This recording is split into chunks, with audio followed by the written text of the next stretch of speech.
The Ides of March, 44 BCE. The Senate chamber fills with morning light streaming through the high windows, casting long shadows across the marble floors, and the daggers are drawn from beneath the conspirators' togas, and the men move closer with trembling hands and hardened hearts, believing themselves to be liberators, believing themselves to be saving the Republic from tyranny. But in this telling, in this possibility that branches from the known history, something shifts, something bends in the fabric of time itself, some small variation that changes everything that follows. The blades hesitate. A warning reaches Caesar's ears just moments before, a whispered message from a loyal guard who noticed the unusual gathering, a glance exchanged between senators that reveals the conspiracy written on their faces, and Caesar,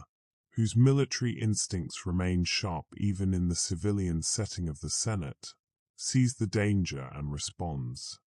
He turns, he sees the naked blades, he sees Brutus among them, and the betrayal stings even as his body moves instinctively toward the exit. He walks out of that chamber alive, his purple-bordered toga swirling behind him, the conspirators frozen in shock and confusion, their moment of violence interrupted, their carefully laid plans collapsing into chaos. The Roman Republic trembles behind him, built on traditions and laws that have already been stretched to breaking, already unable to govern the vast territories that Roman legions have conquered. The future, which should have led through Augustus, through the principate that masked autocracy behind republican forms, now spins on a different axis entirely, now becomes something unknowable. Julius Caesar does not fall to those daggers, does not bleed out on the Senate floor while his murderers claim to have saved freedom. He continues, he breathes, he thinks with the clarity that comes after escaping death. He plans his next moves in the hours and days that follow. And somehow, inexplicably, mysteriously, he keeps living, not just through the immediate crisis, but through the years that follow, through decades and centuries, his body refusing to age in the normal way, refusing to die despite all the normal vulnerabilities of human flesh. The centuries stretch ahead of him like a road he can see extending to the horizon and beyond, immortal,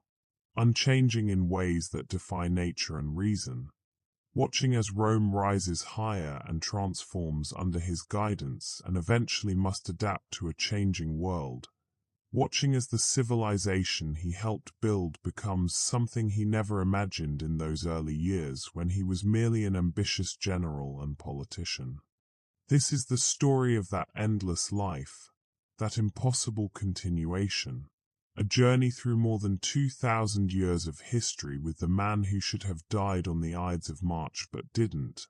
who carries the weight of every choice he makes, every battle he fights, every reform he implements, every triumph and failure forward through time, softly, relentlessly, across the ages until the present day and beyond. In the months immediately following his narrow escape from assassination,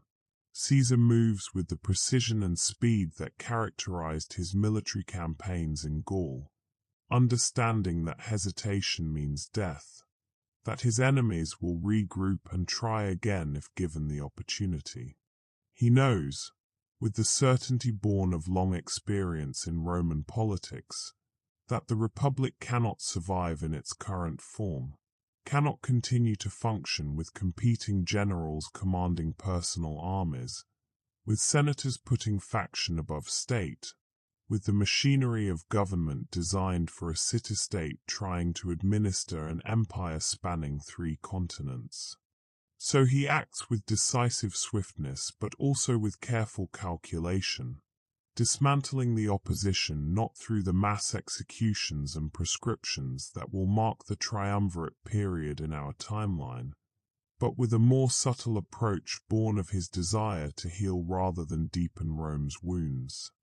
He uses exile rather than execution, sending the conspirators to distant provinces where they can cause no immediate harm. He uses reassignments of military commands, breaking up the concentrations of power that threaten central authority. He arranges political marriages that bind former enemies to his cause, that create networks of obligation and loyalty. The conspirators, their plot failed, scatter like leaves before an autumn wind. Some flee to the provinces hoping to raise armies and continue the fight. Others take their own lives in shame and despair, unable to face the disgrace of failed conspiracy, while still others bend the knee and beg for the mercy that Caesar, surprisingly to many, frequently grants. He is not clement out of weakness, but out of strategic calculation. He understands that Rome has had enough of civil war, that the people are exhausted by the conflicts between Marius and Sulla, between Caesar himself and Pompey, and they want stability more than they want revenge. Caesar grants mercy to those who ask for it, who pledge their loyalty. But he remembers every face, every name, every moment of betrayal, storing these memories in the vast archive of his mind. He consolidates power systematically and thoroughly, not seizing it in a single dramatic moment, but accumulating it through a series of legislative and administrative changes that leave him in control of all the levers of state. He does not declare himself dictator perpetuo as he did in our timeline, does not make the theatrical gesture of refusing the crown that Antony offered him at the Lupercalia. Instead, he builds something quieter, something more durable, a system of governance that places him at the apex while maintaining the forms and ceremonies of the Republic. He restructures the Senate, expanding its membership from 600 to 900, filling the new seats with loyal men from the provinces, from Gaul where he conquered and ruled, from Spain where he served as governor, creating a body that is truly representative of the empire rather than merely the city of Rome. The old aristocratic families, the ones who claimed descent from the founders of the Republic and saw their monopoly on power as a birthright, find themselves outvoted by men whose ancestors never walked the streets of Rome, who speak Latin with provincial accents, who bring different perspectives and priorities to the debates in the Senate House. Rome begins to look outward, to see itself not as a single city ruling an empire through conquest and exploitation, but as the heart of something larger, something more integrated, a commonwealth where Romans and provincials can share in governance and prosperity. The reforms come quickly once Caesar has secured his position. Land redistribution programs that give farms to veterans instead of letting them become a restless, potentially rebellious force in the cities, grain subsidies for the urban poor that ensure social stability, public works programs that employ thousands in building new aqueducts, theaters, roads, and temples, beautifying Rome while also providing economic opportunity. And always, Caesar himself at the center of everything, his mind sharp and his will unbending, his body showing the first signs of aging as his hair thins and grays, as lines appear on his face, as his movements become slightly less fluid. Yet he does not die, does not fall victim to the illnesses and accidents that claim even the most powerful men. He continues, day after day, season after season, year after year, watching Rome change beneath his hands like clay on a potter's wheel, shaping it into a form that can endure. By the year 30 BCE, which in our timeline marks the deaths of Cleopatra and Mark Antony after their defeat at Actium, after the final extinguishing of the Roman Republic and the beginning of the Principate under Augustus,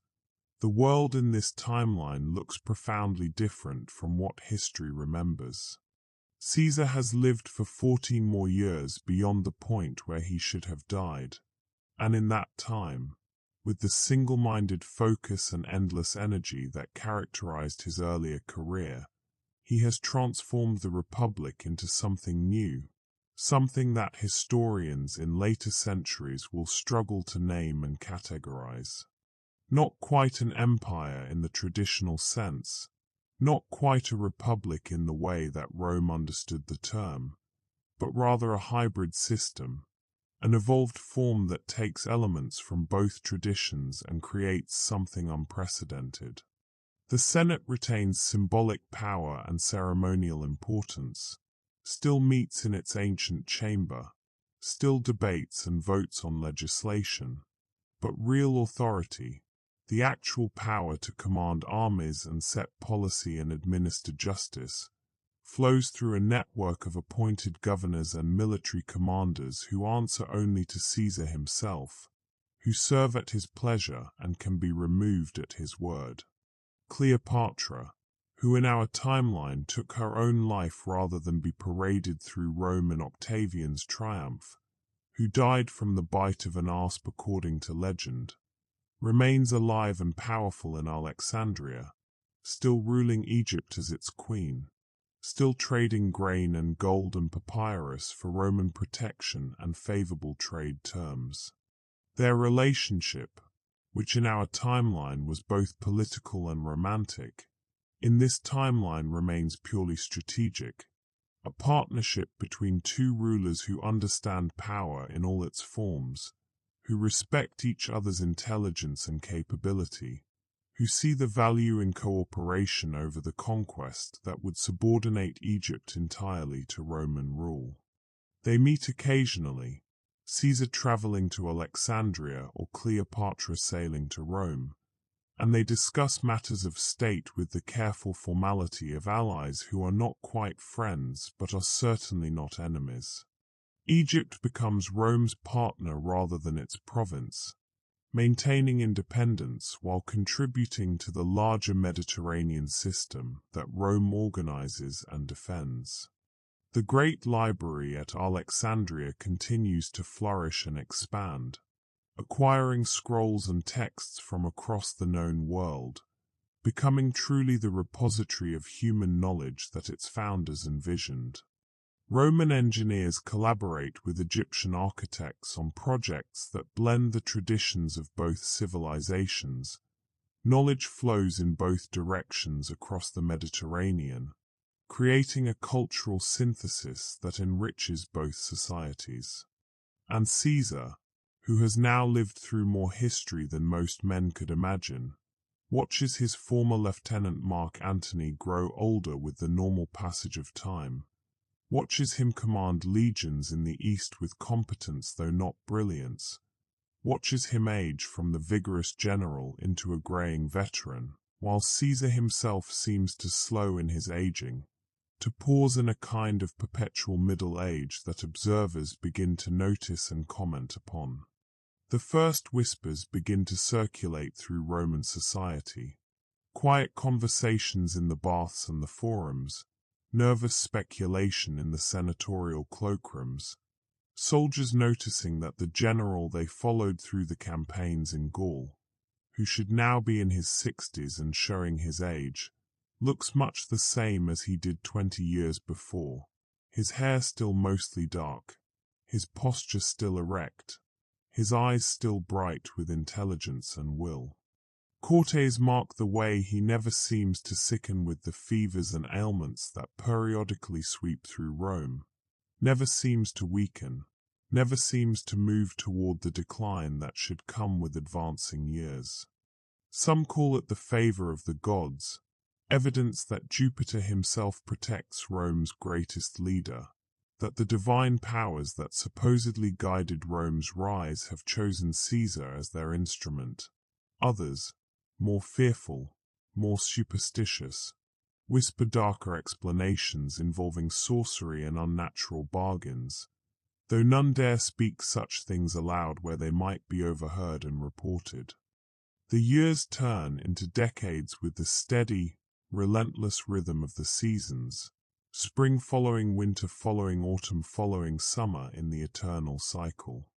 10 BCE comes and goes, then the arbitrary year zero that later calendars will mark, then the beginning of what will be called the Common Era, and Caesar is still there, still present in Rome, still appearing in the Senate when important votes are called, still reviewing legions, still administering the vast territories that acknowledge Roman authority. By now, several decades into this impossible continuation, the pretense of normalcy has completely faded away like morning mist under the rising sun. Everyone knows, from the highest senator to the lowest slave, that Caesar does not age in the way that humans age, that time has released its grip on him in some fundamental way that cannot be explained by medicine or philosophy, or any rational framework that Roman thought provides. Rome, that practical civilization of engineers and lawyers and administrators, does not know what to make of this miracle or curse or divine sign, cannot fit it into their understanding of how the world works. Some, particularly in the provinces where Roman rationalism has not fully displaced older ways of thinking,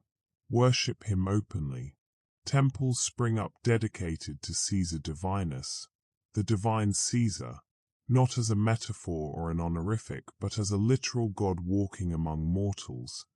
and offerings are made at these temples, prayers whispered for his continued guidance and protection, incense burned in hope of his favor.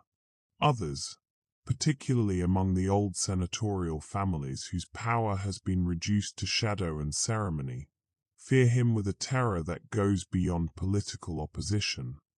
They speak in hushed tones about tyranny and the unnatural order of one man living forever while generations rise and fall around him like wheat before the scythe,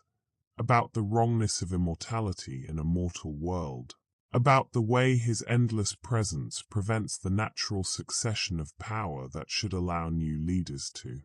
emerge. But they speak these things only in private,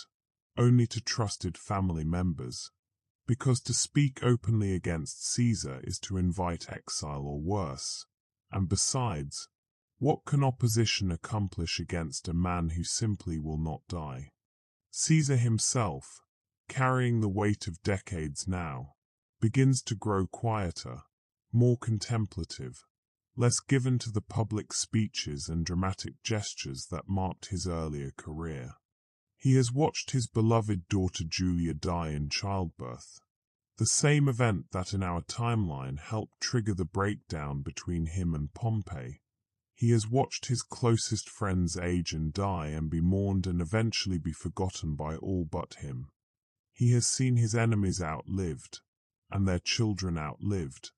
and their children's children eventually grow old and pass into the earth while he remains, unchanging, a permanent fixture in a world of constant change. The experience begins to mark him in subtle ways. He becomes more patient, less quick to anger or to act on impulse, more willing to wait and observe before making decisions. He begins to delegate more authority to trusted subordinates, appointing capable men to positions of power and allowing them substantial autonomy in their regions, understanding that he cannot personally manage every detail of an empire that sprawls from Britannia to Syria, from the Rhine to the Sahara. He establishes a bureaucracy, a civil service of trained administrators who can maintain continuity and implement policy regardless of who holds specific offices, creating systems designed to outlast any single human lifetime. The irony of this is not lost on him. He, who cannot die, who has escaped mortality through whatever strange grace or curse has been laid upon him, spends his energy building a government meant to survive death, meant to function smoothly through transitions of power that he himself will never experience. Rome in these early centuries of the Common Era expands differently than history will remember in our timeline, less through pure military conquest, less through the sudden dramatic campaigns that add provinces to the empire, and more through patient assimilation, through the slow, steady work of integration and infrastructure development. Roads extend into every territory, paved highways that connect distant regions to the center, that allow armies to move quickly to trouble spots but also allow trade and communication to flow freely. Aqueducts bring water to cities in regions that would otherwise struggle with drought. Legal codes that blend Roman law with local customs are developed for each province, creating frameworks that people can understand and accept rather than imposing purely Roman systems that feel foreign and oppressive. Caesar, who has time, endless time, uses it to build foundations that will last, to create the deep structural elements of civilization rather than merely conquering territory and hoping it stays conquered. By the year 100 CE, the year that in our timeline marks the height of Roman power under the Emperor Trajan, when the empire reaches its maximum territorial extent and the Pax Romana seems eternal and unshakable, Caesar is still present in the world, still walking the streets of Rome and the other great cities of his realm. But the empire looks different, feels different from the one that Trajan will rule in that other timeline. Caesar has now lived through more than a century and a half since he should have died on the Ides of March, has seen 5 or 6 generations born and grow and age and die while he continues unmarked by time. And the experience has transformed him in ways that are difficult to articulate or describe. He has lived through the reigns of governors and generals and administrators who were born into a world where Caesar was already ancient, who grew to power knowing only his eternal presence, who aged and died while he remained unchanged. And this experience has given him a perspective that is increasingly difficult for normal mortals to share or understand. He has watched Christianity emerge in the province of Judea, a minor religious movement among the Jews, centered around the teachings of a crucified preacher named Jesus whose followers claim he rose from the dead, that he conquered death itself. And Caesar finds a bitter irony in this, that he who actually cannot die is less worshipped than a man who died and supposedly came back. He has watched this new religion spread through the empire's eastern provinces with surprising speed, moving along the trade routes, finding converts among slaves and the urban poor, creating communities bound by shared belief rather than by geography or ethnicity. The debates about this new God, about the relationship between the Father and the Son, about the nature of the Trinity and the meaning of salvation, spread through the Eastern Empire and threatened to create divisions, to fracture communities along doctrinal lines. Caesar, who has seen religious movements come and go, who remembers the introduction of new gods into the Roman pantheon and the periodic waves of religious enthusiasm that sweep through populations, does not react with the persecution that will mark our timeline's history, does not order the mass arrests and executions that will create Christian martyrs and strengthen the faith through blood. Instead, he watches with the patience of someone who knows that beliefs cannot be stamped out through force alone, that violence against ideas only makes them stronger, makes them appealing to those who resist authority. He grants Christians the same tolerance he grants to worshippers of Isis imported from Egypt, of Mithras popular among the soldiers, of Cybele from Asia Minor, of the old Roman pantheon of Jupiter and Mars and Venus. They can worship as they please, build their churches, hold their services, convert those who wish to be converted, as long as they obey the laws, pay their taxes, and do not disturb the peace. This policy of tolerance, unusual for the time, creates a different religious landscape in the empire, one where multiple faiths coexist without the violent suppressions and reactions that characterized our timeline. The empire under his guidance has become less centralized over the decades, evolving into something more like a federation of provinces, each with substantial autonomy in local matters, each contributing taxes and soldiers to the central authority, but maintaining their own governance, their own culture, their own character. The Roman citizenship, once a jealously guarded privilege held only by those born in Italy or granted it through special decree, expands steadily, no longer merely a matter of birthplace or favor, but something that can be earned through service, through participation in the empire's administration, through demonstrating commitment to the common good. The distinction between Roman and provincial begins to blur and fade, replaced by a more inclusive identity based on participation in shared institutions and acceptance of common values rather than on bloodline or geography.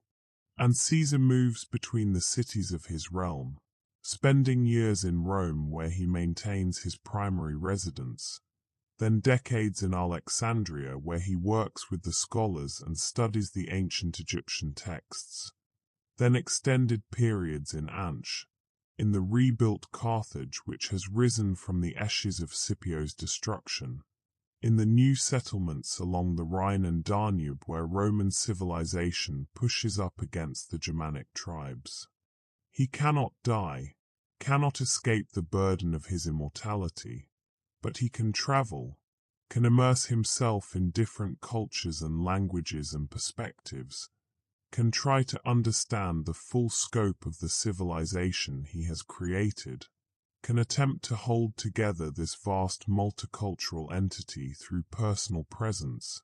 through the weight of his impossible continuity, through being a symbol that transcends any single region or people. The 3rd century arrives, and with it comes the crisis that in our timeline nearly tears the Roman Empire apart.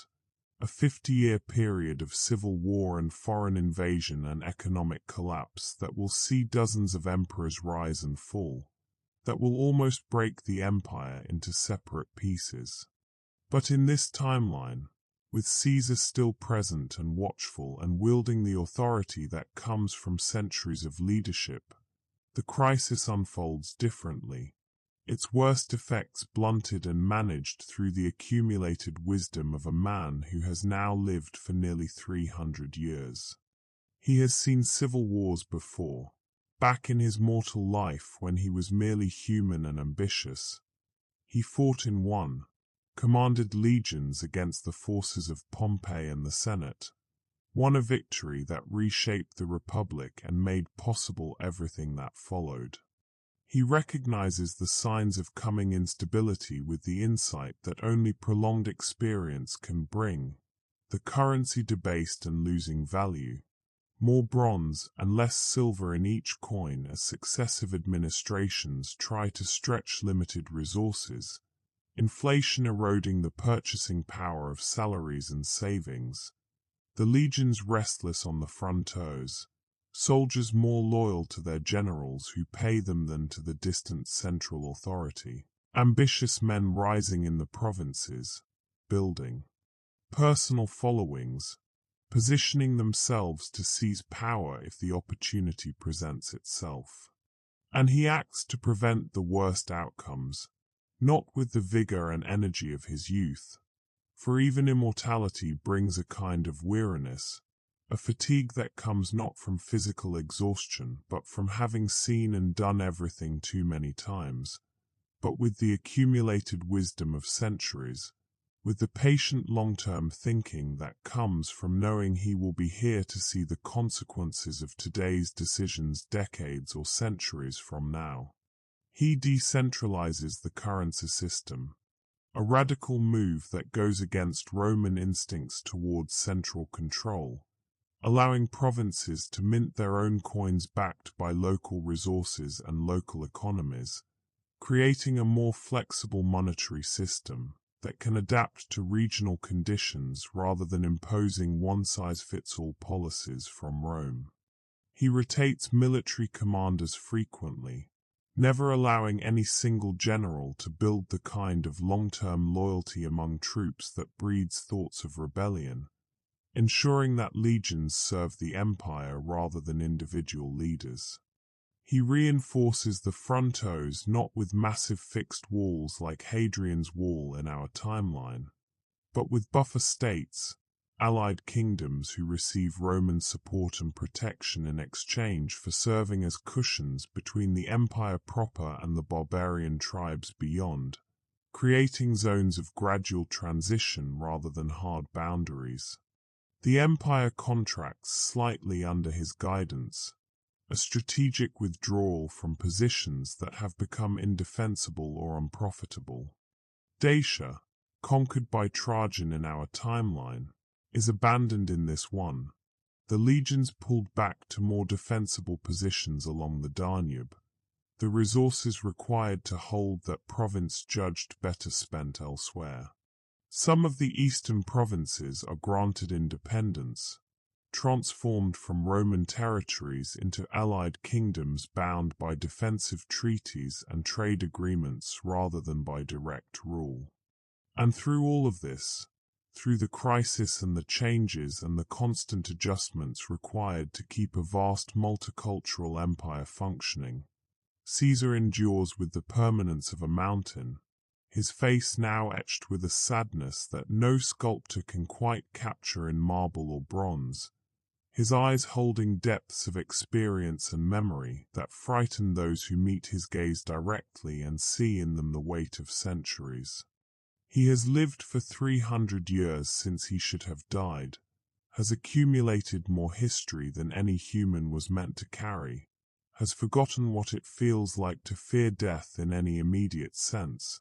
has lost the urgency that mortality brings to human life. His decisions become slower, more considered, deliberated over months or years rather than days. He thinks in generations now, in centuries, planning for outcomes that he knows he will see but that others involved in the decisions will not live to witness. By the year 400 CE, when in our timeline the Roman Empire is fracturing, the western half in terminal decline while the eastern portion survives and will eventually become Byzantium, when barbarian tribes are crossing the frontiers in waves and Roman authority is collapsing in region after region,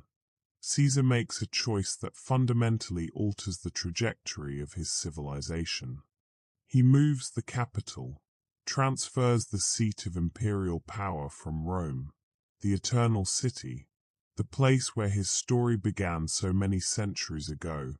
to a new location chosen for strategic and administrative reasons rather than sentiment or tradition. But he does not move it to Constantinople as Constantine will do in our timeline, does not shift power eastward to the Greek-speaking provinces. Instead, he builds something entirely new, a city from nothing on the banks of the Danube, positioned equidistant from the Rhine frontier where Germanic tribes press against the empire and the Black Sea where eastern threats emerge, located at the geographic and strategic center of the empire's challenges. He calls it Nova Roma, New Rome, the second heart of an empire that has already lasted far longer than it should have, longer than any previous empire in human history. The construction takes decades, tens of thousands of workers moving earth and stone, engineers from across the empire contributing their knowledge and skill, architects blending Roman principles with innovations from other cultures, creating a planned city on a scale that the ancient world has never seen. Wide streets laid out in geometric patterns, aqueducts bringing water from distant mountains, massive forums for commerce and assembly, temples to the various gods worshipped across the empire, libraries and schools, baths and theaters, all built according to a comprehensive vision rather than growing organically over centuries. The old Rome, the city of Caesar's youth and his early triumphs, the city where he should have died and didn't, becomes something else in this new arrangement, not abandoned or destroyed, but transformed into a museum city, a holy city, the symbolic and spiritual center of Roman identity, while real power, the machinery of administration and military command and policymaking, flows through Nova Roma. Romans and provincials alike make pilgrimages to Old Rome, walking its ancient streets, visiting the forum where the Republic met, standing in the Senate chamber where the conspirators drew their daggers, touching the stones that Caesar himself touched when he was merely mortal and ambitious. But the business of governing an empire, of managing the constant challenges and crises that come with holding together millions of people across thousands of miles, happens in Nova Roma, in the new structures built for efficiency and function rather than tradition and ceremony. And here, in this new capital that bears his vision and his will in every street and building, Caesar experiments with forms of governance that history has not yet imagined, that go beyond the traditional Roman structures of senate and magistrates and military commanders. He establishes a council of representatives from every province, each member appointed by their local governors, each bringing the concerns and perspectives of their people directly to the center of power. It is not democracy in the sense that the Greeks invented it, not rule by the people through direct participation or even through elected representatives. The council members are appointed rather than elected, chosen for their competence and knowledge rather than their popularity.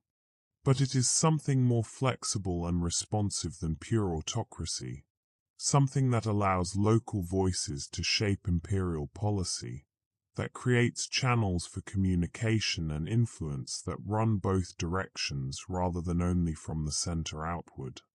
Caesar retains ultimate authority, can overrule the council if necessary, can dismiss representatives who prove incompetent or corrupt, but he uses this power sparingly, preferring to guide and persuade rather than to command and compel, understanding that policies implemented with broad support are more durable and effective than those imposed by decree. Christianity by this point has grown powerful and widespread, no longer a minor Eastern sect but a major religious force with bishops in every significant city, with theological debates that engage the empire's greatest minds, with organizational structures that sometimes rival the civil administration in reach and influence. The faith threatens to fracture the empire along doctrinal lines as different regions and communities embrace different interpretations of Scripture, different understandings of the nature of Christ, different practices and liturgies. Caesar, who has now lived for nearly 5 centuries, who has seen more religions than he can count rise and spread and sometimes fade, does not convert to Christianity himself, does not declare it the official faith of the empire as Constantine will do in our timeline. He has lived too long, seen too many gods worshipped and forgotten, watched too many absolute truths become obsolete, to commit himself fully to any single religious system. But he attends the church councils when major theological disputes threaten social stability, sits among the bishops and theologians, listens to their arguments about the nature of the Trinity and the relationship between divine and human nature in Christ, mediates disputes with the patience and wisdom of someone who knows that even this debate, which seems so important and urgent to the participants, will eventually pass into history, will eventually be resolved or become irrelevant as the world moves on. The centuries continue their endless procession, time flowing like a river that cannot be stopped or diverted. The year 600 arrives, then 800, then 1000,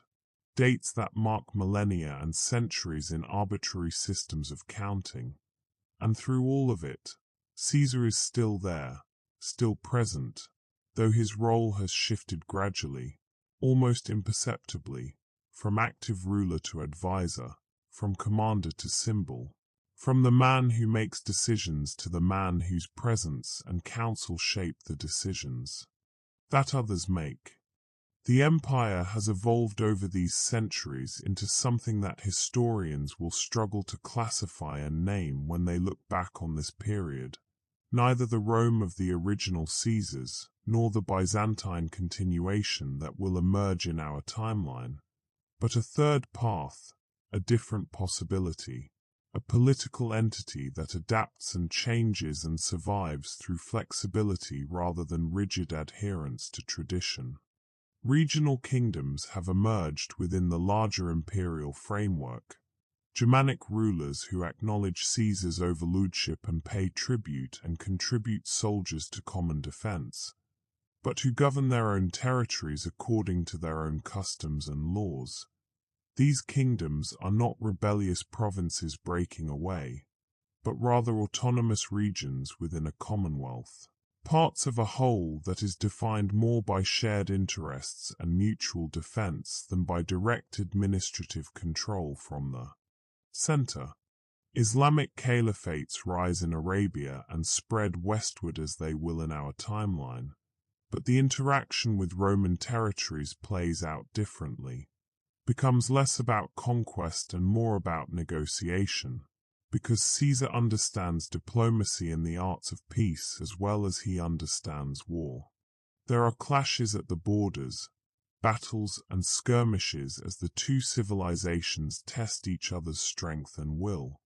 But there are also trade agreements and cultural exchanges, recognition that neither side can completely conquer the other without costs that would outweigh any benefits. That coexistence and commerce serve both civilizations better than constant warfare. And Caesar, who has by now lived longer than any human has lived before or since, who carries in his mind the memories of Republican Rome and the Gallic campaigns and the early empire and everything that has come after, watches the classical world that he knew in his youth give way to something new, something that will later be called medieval. Though that term with its implications of backwardness and decline does not quite fit this timeline where knowledge and capability are preserved rather than lost. The libraries that he carefully maintained and expanded continue to function and grow. The Great Library at Alexandria, which in our timeline burned and was destroyed, thrives under his protection, acquiring manuscripts from across the known world, translating texts from Greek and Latin into Arabic and vice versa, preserving the works of Aristotle and Plato and Euclid and Archimedes, the engineering knowledge of Rome, the principles of arch construction and road building and water management, passes down through generations of apprentices and students rather than being lost in the chaos of collapse and invasion. New ideas flow into the empire from the east, from Africa, from the northern forests of Germania, not as threats to be resisted, but as innovations to be evaluated and adopted when useful. Hindu numerals, including the revolutionary concept of zero, making mathematics vastly more flexible and powerful, advances in astronomy from Islamic scholars building on Greek foundations, metalworking techniques from Germanic craftsmen, agricultural innovations from Egypt and North Africa. The medieval period, which in our timeline will be characterized by fragmentation and localism and the loss of classical knowledge, becomes instead in this timeline a time of cautious progress, of synthesis rather than collapse, of preservation and gradual advancement rather than dark ages. Universities sprout in Nova Roma, in Alexandria, in Carthage, in Londinium, centers of learning where students study the classical texts but also engage with new ideas,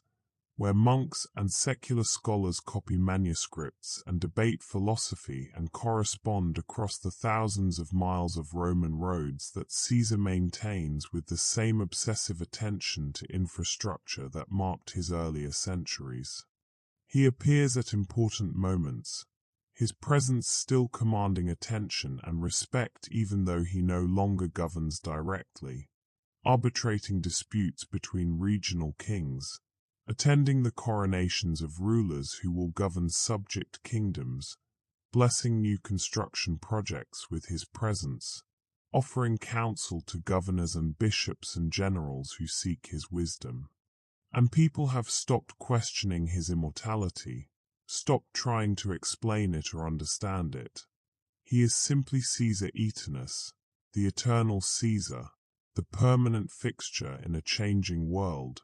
the living bridge between past and present and future, the man who was there at the beginning and who will apparently be there at the end, whatever that end might be. By the year 1500 CE, when in our timeline Europe should be fragmenting into competing nation-states after the medieval period, when the Renaissance should be rediscovering classical knowledge that was lost in the West, when printing presses are spreading and reformations brewing and the age of exploration beginning,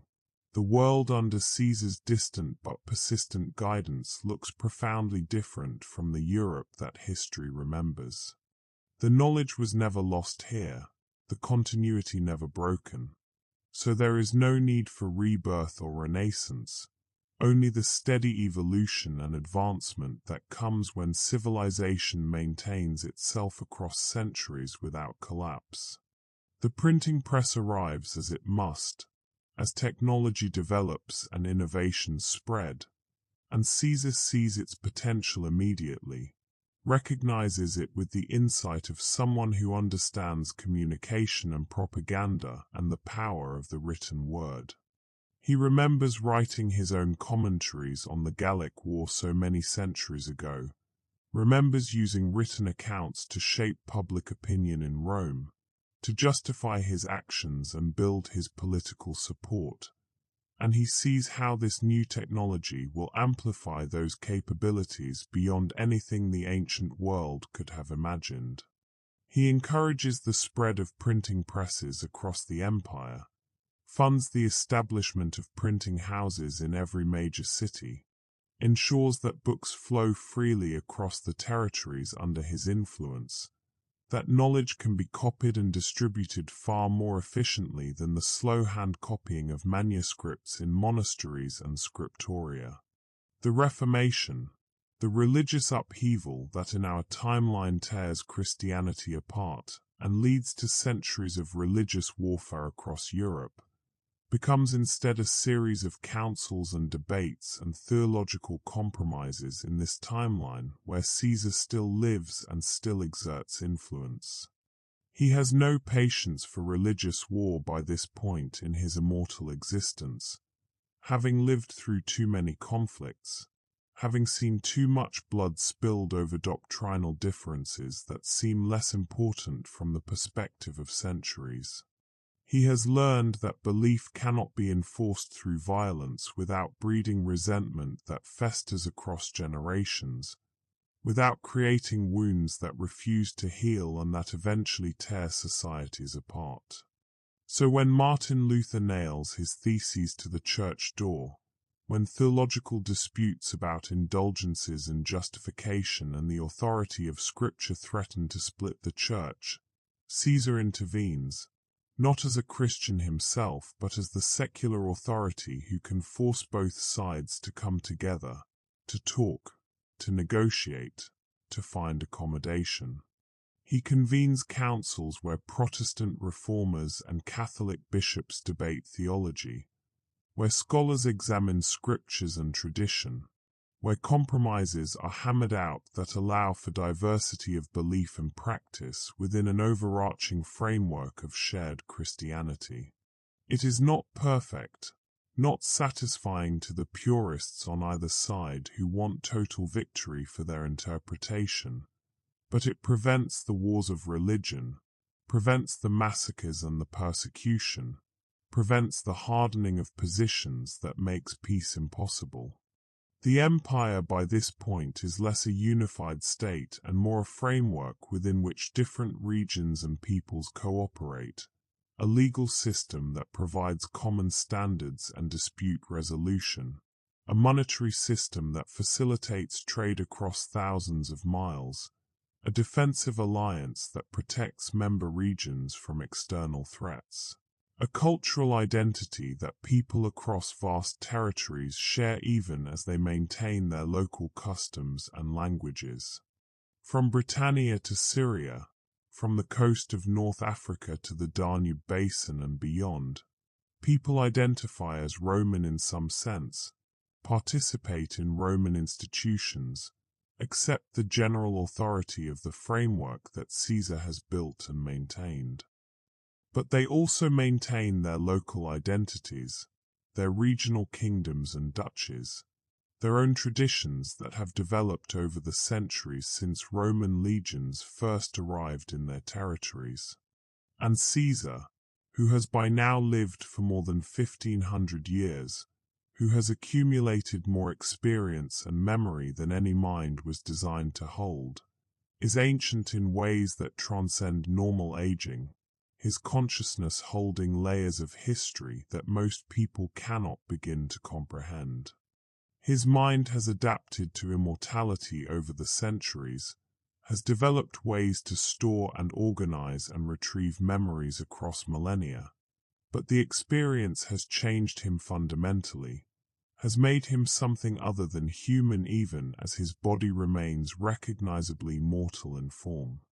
He thinks differently now than he did in his early centuries of extended life. His perspective has become so long that individual human lives blur together into patterns, into cycles, into the slow rhythms of historical change that play out across generations. He sees connections that others miss, understands how decisions made today will ripple across decades and centuries, but he also struggles sometimes to engage with the immediate and the urgent, to care about the crises that seem so important to people living normal mortal lives, but that he knows will pass and be forgotten as so many other crises have passed and been forgotten before them. The Enlightenment arrives in the 17th and 18th centuries, that great flowering of reason and science and philosophical inquiry that in our timeline will challenge traditional authorities and lay the groundwork for modern democracy. And Caesar watches as the world he has carefully tended for so many centuries begins to question everything, including his own authority, including the very legitimacy of eternal rule, including the assumption that wisdom comes from age and experience rather than from reason and empirical investigation. Philosophers write treatises on natural rights, on the sovereignty of the people, on the illegitimacy of hereditary power, and on the even greater illegitimacy of power that never transfers, that remains in one set of hands for century after century after century. He reads their work carefully, studies the arguments of Locke and Rousseau and Voltaire and the other thinkers who are reshaping how people understand government and society and individual freedom. And he understands their points because he made similar arguments himself once, long ago when he was young and mortal and ambitious, when he challenged the Senate's monopoly on power, when he crossed the Rubicon with his legions in the name of the people against aristocratic privilege. But he also sees the limitations in their theories, the ways that abstract principles fail to account for the complexity and messiness of actual governance, because he has lived long enough to watch democracies rise and fall, to see how mob rule can be as tyrannical as any dictator, to understand that no single system of government suits all peoples at all times and places. The Enlightenment thinkers want universal principles, want systems that work everywhere and always. But Caesar has lived too long, seen too much variation, knows too much history to believe in universal solutions. Still, he recognizes that change must come, that the world is moving in directions that make his own continued rule increasingly anachronistic and problematic, that people are no longer willing to accept the authority of tradition and divine right and eternal leadership without questioning, without demanding justification and accountability. So he begins the long, slow process of transformation, not sudden revolution that would destroy what he has built over millennia, but gradual devolution of power from the center to the regions, from himself to institutions that can function independently. He establishes elected assemblies in the provinces, not appointed councils but bodies chosen through voting, and he gives them real authority over local taxation, local laws, local administration. He reduces his own role step by step, from active ruler to constitutional monarch who reigns but does not govern, from monarch to ceremonial figurehead whose approval is required for major decisions, but who does not make those decisions, from figurehead to councillor emeritus whose wisdom is available to those who seek it, but who does not impose his will. The Industrial Revolution begins in this timeline as it must, as technology advances and new power sources are discovered and applied. Factories rising in the Rhineland, in northern Italy, in the textile centers of Anatolia, powered first by water wheels and then by steam engines, transforming the way goods are produced and distributed. Caesar walks among the factories when they first appear. He who once commanded legions, now touring steel mills and cloth manufactories, asking questions about working conditions, about the lives of the laborious, about the social implications of this transformation. He sees the potential for exportation, for the creation of new forms of poverty and misery even in the midst of increasing wealth, and he uses what authority he still possesses to insist on regulations, on safety standards, on limits to working hours and requirements for education of children, on the right of workers to organize and bargain collectively. He cannot prevent the Industrial Revolution, would not want to even if he could, because he has always supported technological advancement and human capability. But he can try to shape it, to push it in directions that serve human flourishing rather than merely profit, to ensure that the benefits are shared more widely rather than concentrated in a few hands. He has time, endless time, can afford to prioritize long-term stability and social cohesion over short-term economic growth, can think in terms of centuries when capitalists and factory owners think in terms of quarterly returns and annual profits. The 20th century arrives with all its promise and peril, its technologies that seem like magic to earlier eras and its capacity for destruction that dwarfs anything previous centuries could have imagined. And Caesar is still there, impossibly still alive after nearly 2,000 years of continuous existence, still present in the world though his role has diminished to almost nothing in terms of formal power.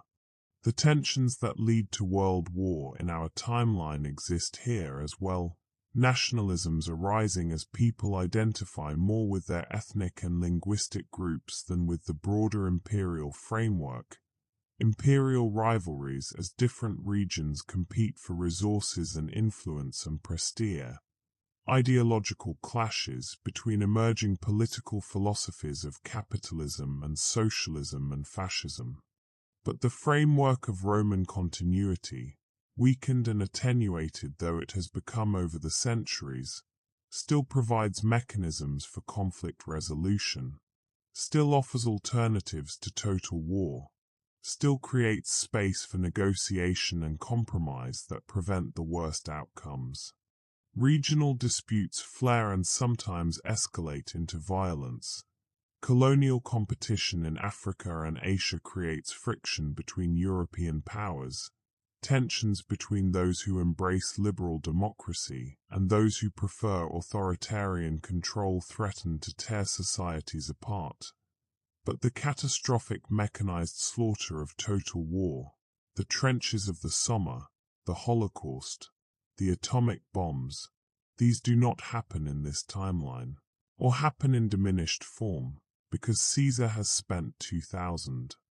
years building institutions designed to channel conflict into forums where it can be managed and resolved short of mutual annihilation.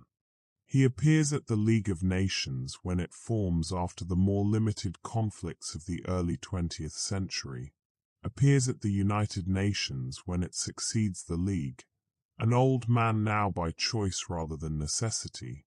allowing his body to finally show the weight of years even as it refuses to actually die, white-haired and stooped, moving slowly with the careful deliberation of extreme age. He speaks to the assembled delegates in accented Latin that translators struggle to render accurately into modern languages, talks about the futility of revenge, about the cycles of violence he has watched repeat themselves across the centuries, about how today's victor becomes tomorrow's defeated, and how the defeated, if humiliated and crushed, will rise again seeking vengeance. He testifies about the importance of justice that does not destroy the defeated, of mercy that gives them a path back to dignity and participation, of systems that allow grievances to be addressed without requiring war. Some listen to him, take his words seriously, understand that they are hearing wisdom accumulated over an impossible span of time. Others dismiss him as a relic, a curiosity, a museum piece, a symbol of the old order that the modern world has outgrown and no longer needs. And perhaps they are right in some ways. Perhaps his perspective has become too long, too detached from the immediate concerns and passions that drive normal human action. Perhaps immortality in a mortal world is not a gift but a curse, a fundamental disconnect that makes his wisdom less relevant rather than more. But he continues, because that is all he can do, because whatever force or accident or divine intervention kept him alive when the daggers missed in 44 BCE has never released him, has never offered him the death that everyone around him eventually finds,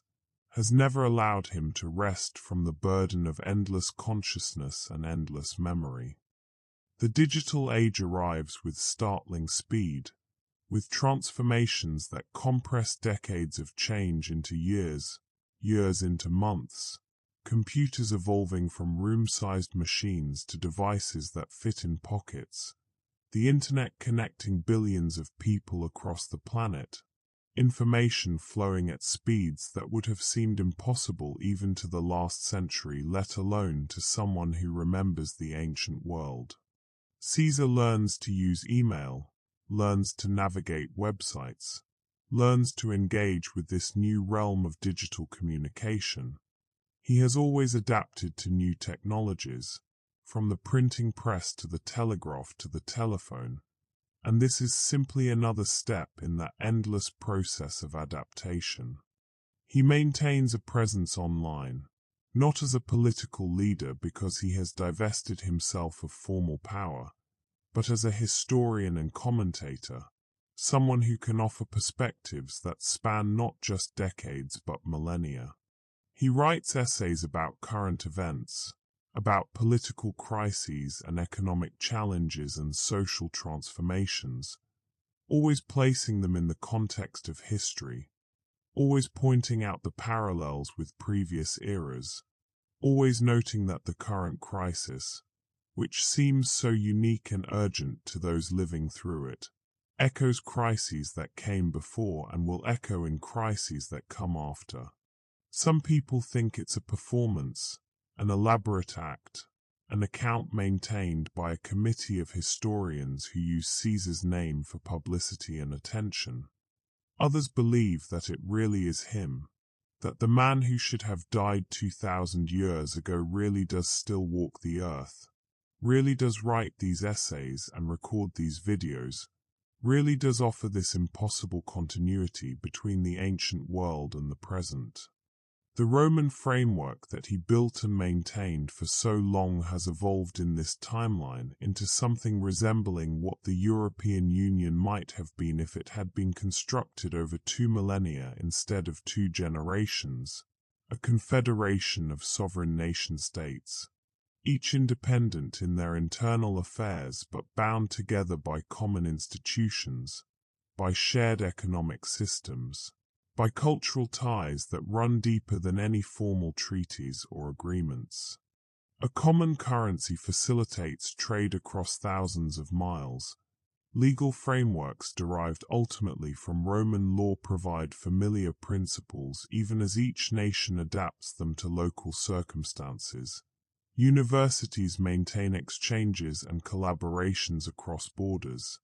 Citizens can move freely between member states for work or study or simply for travel. And Caesar lives quietly now, deliberately removed from the centers of power and attention, in a villa outside Nova Roma, the city that has grown from his vision into a metropolis of 10 million souls,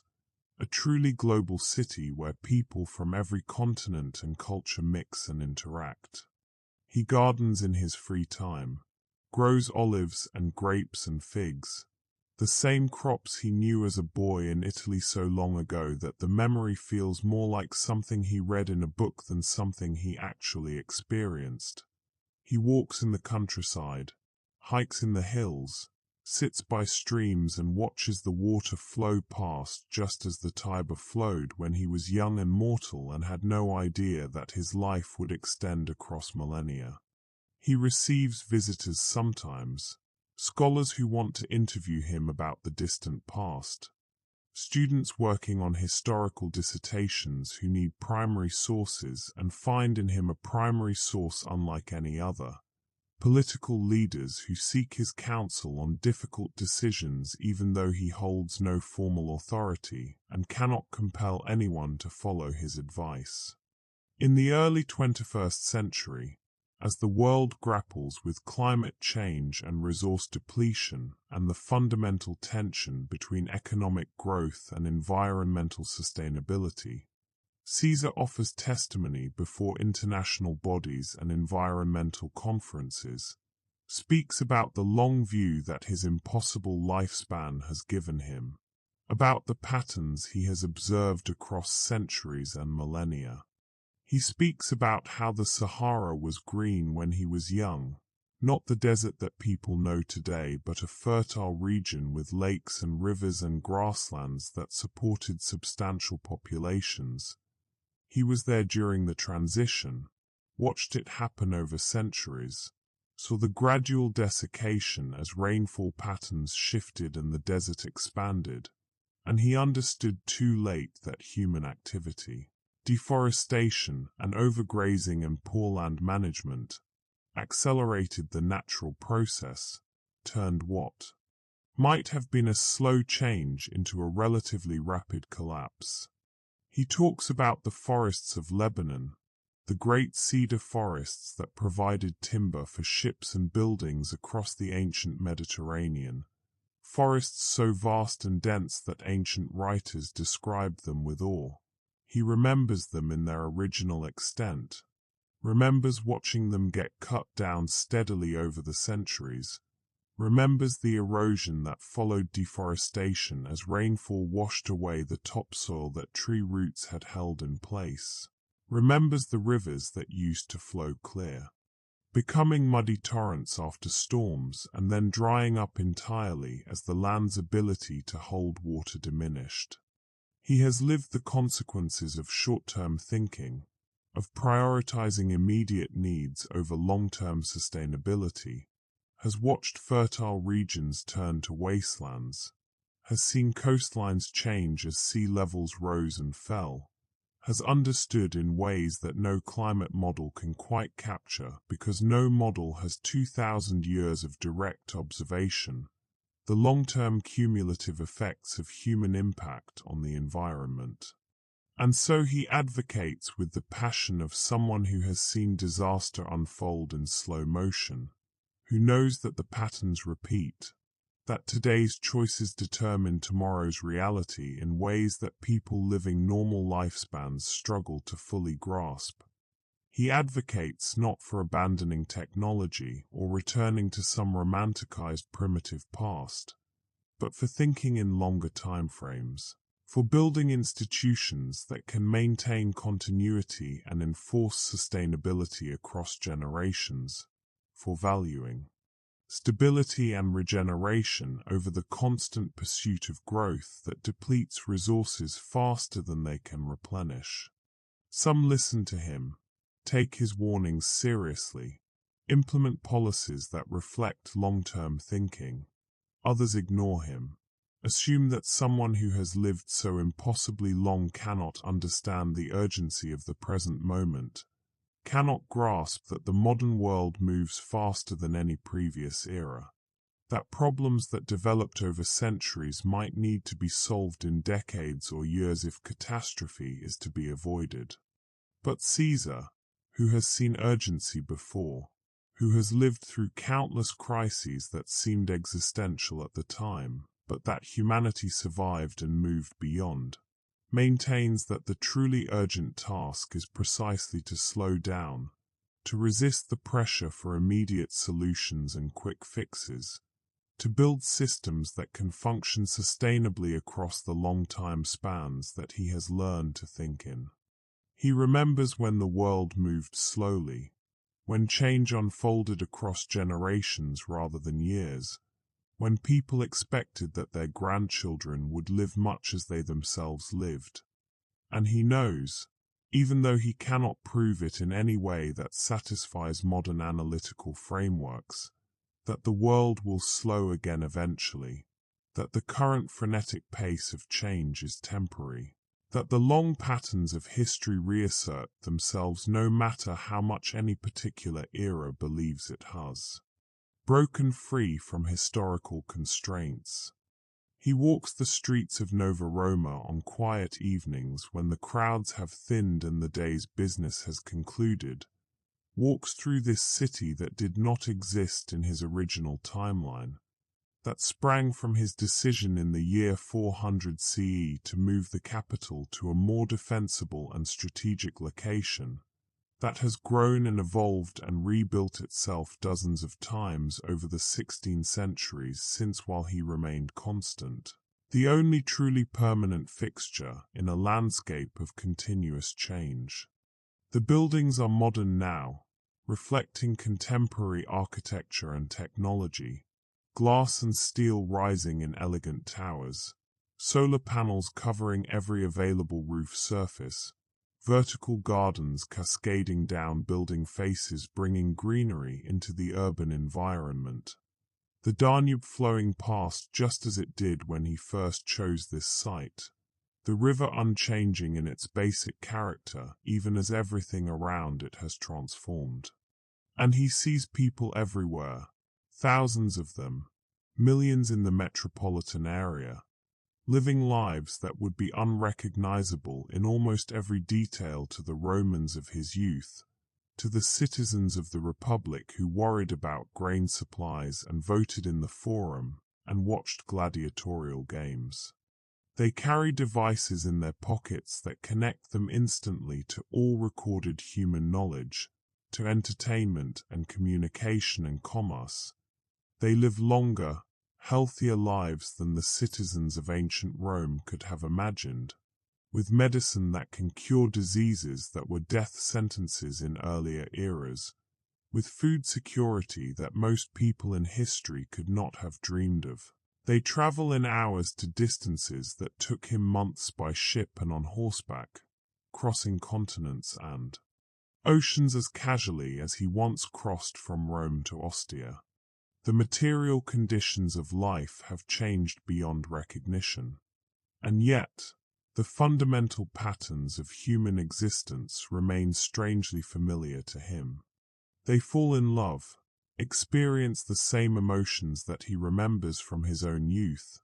the same mix of joy and anxiety and hope and fear. They raise children, worrying about their safety and their future in ways that parents have always worried.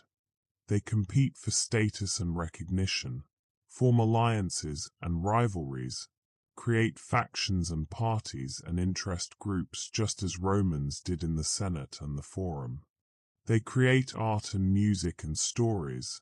expressing the same basic human needs for beauty and meaning and connection that drove the poets and sculptors of his original era. They struggle with questions of meaning and purpose, asking why they exist and what they should do with their lives in terms that philosophers have been asking in different words for thousands of years. Caesar watches them with the detachment that comes from his impossible perspective, with the distance that immortality creates between himself and the mortal humans around him, and he feels the vast gulf that separates his experience from theirs, the unbridgeable gap created by the fact that they will die, all of them without exception, in decades if not sooner, and their deaths will mark the end of their individual perspectives, the closing of their stories, while he continues accumulating. More memories, more experiences, more weight of years that makes each individual moment feel lighter, less significant, diluted across the vast ocean of his extended existence. He wonders sometimes, in quiet moments of introspection, whether he has become less human over the centuries, whether immortality has transformed him into something other, something that can observe and remember and analyze but cannot truly participate in the mortal drama, cannot fully engage with the urgency and passion that comes from knowing that time is limited, that choices matter because there is not infinite time to make other choices. The year 2026 arrives, 2070 years since the Ides of March, when the daggers were drawn and should have found their mark, when Julius Caesar should have bled out on the floor of the Senate House and history should have proceeded along the path we know from our timeline. But instead he lives, impossibly continues, sitting now in his villa in the hills outside Nova Roma, writing as he has always written, putting his thoughts and observations and memories into words. He has written constantly throughout his extended life, from the commentaries on the Gallic War that he produced to justify his campaigns and build his political support, to treatises on governance and administration, to volumes of memoirs chronicling the centuries, to essays and articles for modern publications. Writing is how he processes experience, how he makes sense of the endless accumulation of memory, how he maintains some sense of continuity and identity across the centuries. He writes now about cycles, about the patterns he has observed repeating across the millennia of his existence,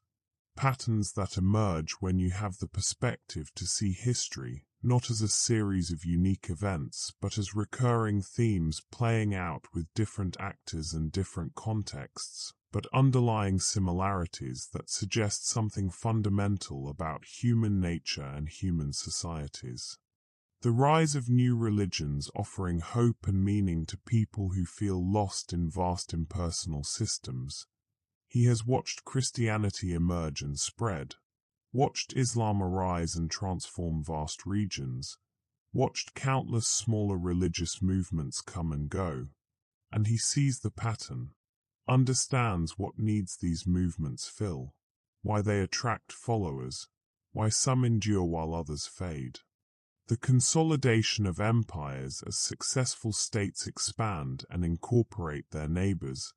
creating larger and larger political units until they reach limits imposed by technology and geography and human organizational capacity. He has watched Rome grow from a city-state to a Mediterranean power to a continental empire, has seen other empires rise in regions beyond Roman reach, and he understands the life cycle, the growth and maturity and eventual decline that seems to characterize all large-scale political organizations. The fragmentation that follows imperial collapse, as large political units break apart into smaller pieces when central authority weakens or fails, when local leaders assert independence, when the costs of maintaining unity exceed the benefits. He has managed to prevent or at least postpone this pattern in his own realm, but he has watched it happen elsewhere, has seen empires fragment and dissolve. The technological revolutions that periodically transform how people live and work and think, from the invention of agriculture to metallurgy to writing to printing to industrialization to digitalization, each one creating upheaval and opportunity, threatening existing power structures while creating new possibilities. And always the same basic pattern of resistance and adaptation as societies struggle to incorporate new capabilities. The social upheavals that accompany technological and economic change, the conflicts between those who benefit from transformation and those who are harmed by it, the generation gaps as young people embrace new ways while older people cling to familiar patterns. He has seen this cycle so many times that he can predict with depressing accuracy how current upheavals will play out, who will win and who will lose, what compromises will eventually emerge. And he wonders, sitting in his study surrounded by books and artifacts from across the millennia, how many more cycles he will witness, how many more repetitions of these fundamental patterns will play out during his impossible existence. The universe, according to physicists whose work he studies even though the mathematics sometimes challenges him, will last billions of years, will continue expanding until the stars burn out and galaxies drift apart and entropy claims everything. But that timescale is so far beyond human concerns that it feels abstract, almost meaningless. More immediately relevant is the question of the next century, the next millennium. Will he still be here? Will whatever mysterious force keeps him alive continue indefinitely? Or is there some limit built into his condition, some eventual expiration date that he simply hasn't reached yet? He has consulted doctors and scientists throughout the centuries, submitted to examinations and tests, allowed researchers to study his physiology and genetics and neurology, and none of them have been able to explain his condition. None can identify what makes him different from other humans. None can predict when or if his immortality will end. So he assumes continuation. Plans as if he will be here in 100 years, in 1,000 years, still watching the cycles turn, still offering whatever wisdom he can to people who may or may not listen,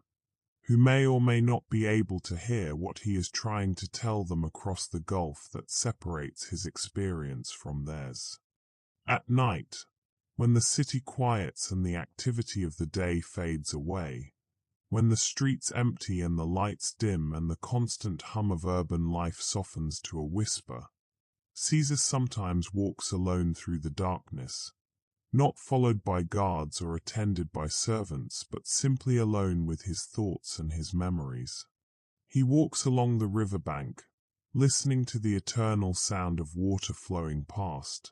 the Danube moving toward the Black Sea just as it always has. Indifferent to human affairs and human timescales, he walks into the surrounding hills, following paths that wind through forests that have grown in the parklands he designated centuries ago for preservation. He walks and remembers, not deliberately, not forcing his mind toward the past, but allowing memories to surface naturally, prompted by a scent or a sound or a quality of light that echoes something from long ago. And the memories that come to him in these quiet moments are often not the major events, not the battles and political victories and historical turning points that chroniclers would consider important, but rather small moments, intimate personal experiences that have somehow stuck in his mind across the centuries. A conversation with a young centurion in Gaul, one of thousands of soldiers under his command, dead now for 2,000 years, whose name he has forgotten but whose laugh he can still hear, whose enthusiasm for military life and simple joy in camaraderie made an impression that persists across the millennia. The taste of bread in Alexandria, shared with Cleopatra while they sat in her palace discussing grain shipments and trade routes and diplomatic matters, both of them pragmatic rulers trying to keep their people fed and their state secure.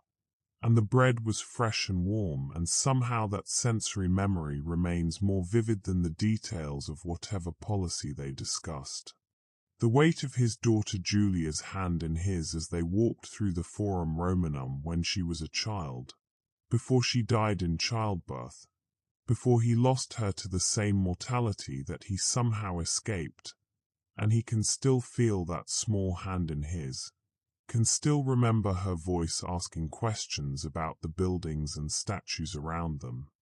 These memories accumulate and pile up and become both treasure and burden to him, both a gift that keeps the past alive and a weight that makes it increasingly difficult to exist fully in the present. Because he cannot forget, not truly, not completely. His mind has adapted to immortality over the centuries, has developed new ways to store and organize and retrieve memories across timescales that no human brain was designed to handle. But the cost of this adaptation is that nothing truly fades. Nothing becomes truly past in the way that it does for people with normal mortal lives. The dead remain present to him, not as ghosts or supernatural manifestations, but as memories so vivid and detailed that they sometimes feel more real than the present moment, so that he occasionally expects to see someone who has been dead for 1,000 years around the next corner, has to consciously remind himself that they are gone, that he alone remains from that era. And he wonders, when he is honest with himself in these solitary walks, whether this is the real curse of immortality, more fundamental than the endless continuation of existence or the impossibility of making plans that end. Whether the true burden is the endless remembering,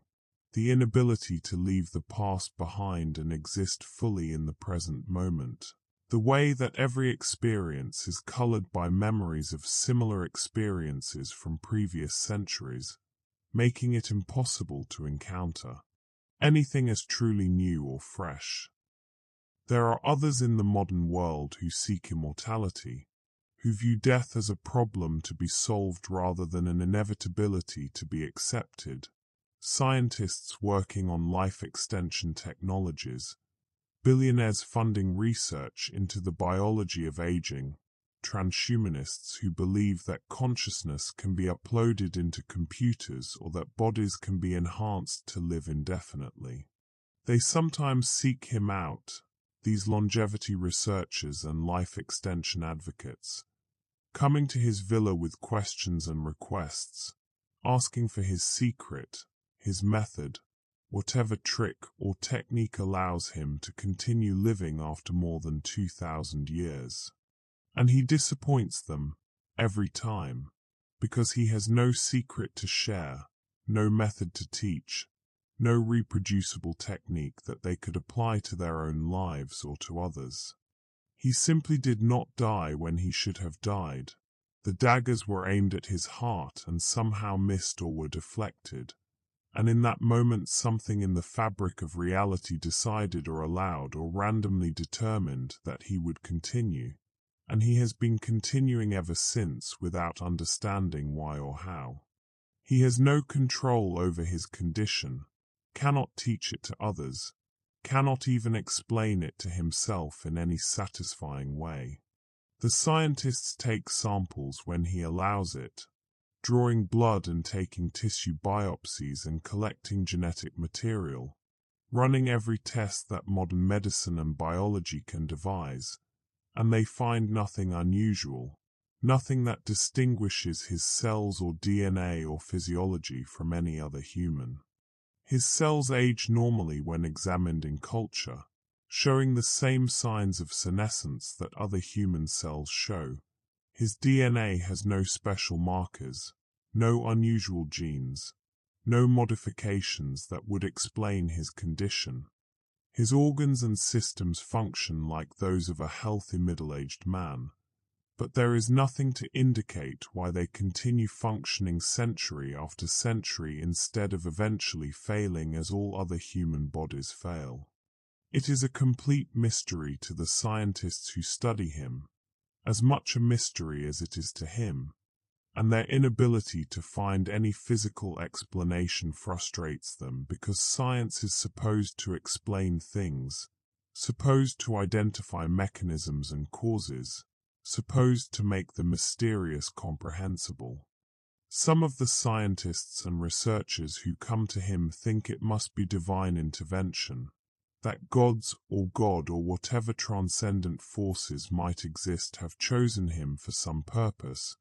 have kept him alive for some reason that may or may not ever be revealed. Others believe it must be quantum uncertainty or statistical anomaly. One of those impossible events that probability theory says should never happen, but that must occasionally happen given infinite time and infinite trials. Caesar has no preference between these explanations, no particular attachment to either the supernatural or the scientific framework. He has lived long enough to know that giving a name to a mystery does not actually solve it, that labeling something as divine or natural or quantum or miraculous does not actually explain it in any meaningful sense. He simply exists, continues existing, and that bare fact of existence stretched across more than 2 millennia is the only data point that anyone has to work with. The future stretches ahead into uncertainty and possibility, unknowable in its details even to someone who has lived as long as Caesar has, even to someone who has watched centuries unfold and has learned to recognize patterns and cycles. Climate change will transform the planet in coming decades and centuries, will raise seas and shift weather patterns and create challenges that will test human adaptability and ingenuity in ways that no previous challenge has. He knows this with the certainty of someone who has watched climate shift before, who has seen the Sahara transform from grassland to desert, who understands that the environment is not static background but dynamic system that humans affect and that affects humans in turn. Artificial intelligence may emerge as something genuinely new in human experience, may create forms of consciousness or intelligence that rival or exceed human capabilities, may become partners or tools or competitors or something that existing categories cannot capture.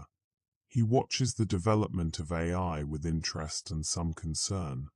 understanding that this is genuinely unprecedented in his long experience. That whatever emerges from this technology will be something he has not seen before.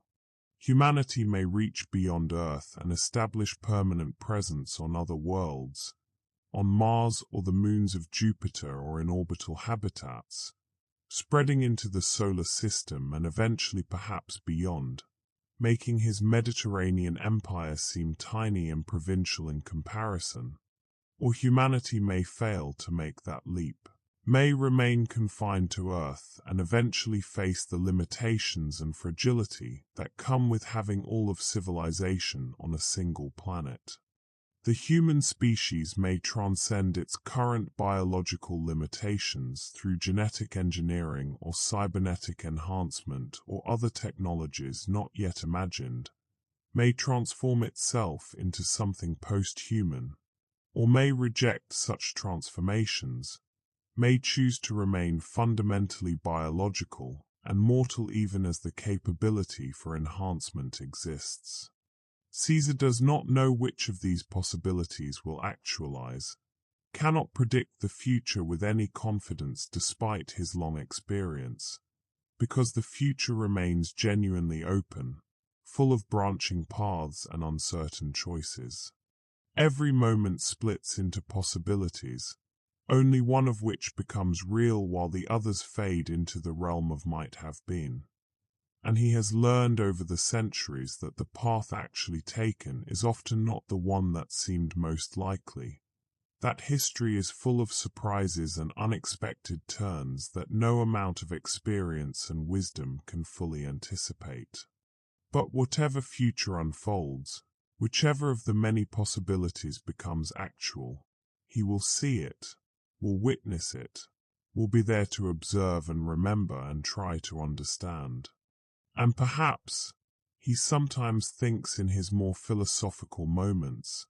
that is his purpose in continuing to exist long past any normal human lifespan,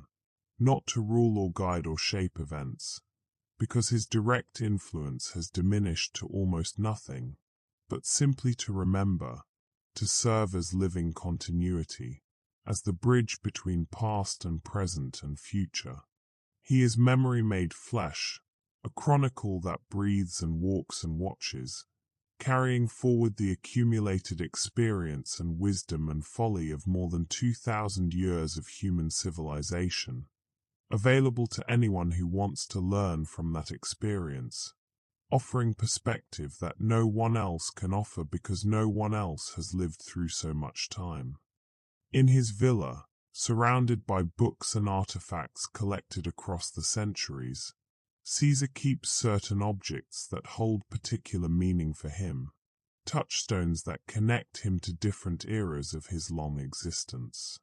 A small bronze coin minted in Rome during the late Republic,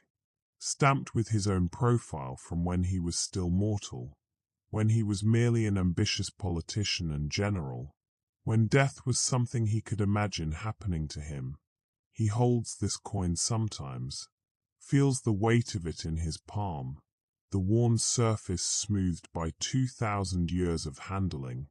and tries to remember what it felt like to be the man portrayed on that coin, to have a normal relationship with time and mortality. A scroll fragment from the library at Alexandria, one of the texts that he personally saved from fire or neglect or the simple decay of time,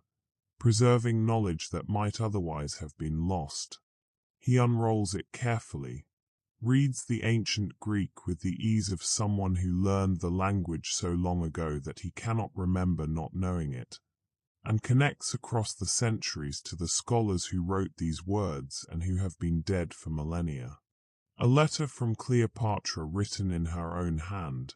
discussing some long-forgotten diplomatic matter, but also containing personal touches that remind him of their relationship, of the mutual respect between two rulers trying to navigate the complexities of Mediterranean politics. He reads it and remembers conversations in Alexandria, remembers her intelligence and political acuity, remembers her voice though he has forgotten many other voices from that era. These objects and others like them anchor him to his past, provide physical connections to eras that grow increasingly distant and dreamlike in memory despite his inability to truly forget. They remind him of who he was and what he did and why he made the choices that shaped the timeline he has lived through. But among all these artifacts and mementos, the bronze coin holds special significance, because it was made when he was young, when he had ambitions and dreams and plans for a future that he assumed would be limited to a few decades at most. He believed then that he could reshape the world through force of will and strategic brilliance, could create something that would last beyond his own lifetime. And he did reshape the world, though differently than he intended, differently than history would have unfolded in that other timeline where the daggers found their mark. The world he lives in now, this confederation of cultures and framework of laws and institutions, this long perspective on governance and human nature that has been preserved and transmitted across centuries, exists because he survived that day in 44 BCE, because he had time to learn from mistakes and adjust course and build something more durable than temporary military conquest or political coalition. But the cost of that achievement is written on his face when he thinks no one is watching, visible in the depths of his eyes that have seen too much, present in the way he sometimes pauses mid-sentence as if distracted by a memory from centuries past that has suddenly surfaced to consciousness. He has lived too long. He knows this, feels it in ways that cannot be adequately expressed in words. He carries a weight that Atlas himself might struggle with, the accumulated burden of more than 2,000 years of memory and experience and loss. But he cannot set this burden down, cannot rest from it, cannot escape into the oblivion of death that comes eventually to everyone else. He can only continue forward, can only keep existing day after day and year after year and century after century, into whatever future awaits. And so he continues, here and now in 2026, in Nova Roma, in the world that unfolded from that moment when the daggers missed their mark and history bent in a new direction, when time itself seemed to pause and allow a different possibility to emerge. Julius Caesar, no longer young except in the most technical sense, no longer ambitious in the way he was when he commanded legions in Gaul and crossed the Rubicon and reshaped the Roman world, but still present, still aware, still conscious and alive in ways that defy every normal expectation of human existence. The dawn comes to the Danube as it always does, light touching the water first and then spreading across the city, illuminating the towers and buildings and parks, reaching into the streets and homes, touching the lives of millions of people who will wake and begin their days, who will work and eat and interact with family and friends, who will love and struggle and hope and fear and eventually, inevitably, die while he remains. He stands at the window of his study, looking out over the city that he created, over the empire that has evolved so far from its origins that the word empire hardly applies anymore, over the world that he has helped shape through 2,000 years of continuous presence. And he sees the morning light spreading across everything, the eternal return of day after night. The cycle that has repeated every day of his impossibly long life, and that will continue repeating into a future that he cannot see or predict. 2,070 years of continuous existence, and perhaps 2,000 more ahead of him, perhaps 10,000, perhaps an infinity that has no end point, no termination, no final rest. He does not know, cannot know, and he has learned to accept that uncertainty, has learned to live with not knowing when or if his immortality will end, because the alternative, spending eternity worrying about it or trying to force an answer that the universe does not provide, would be unbearable. And in that not knowing, in that endless uncertain continuation that may go on forever or may end tomorrow for all he can tell, he finds something that resembles peace. Not happiness.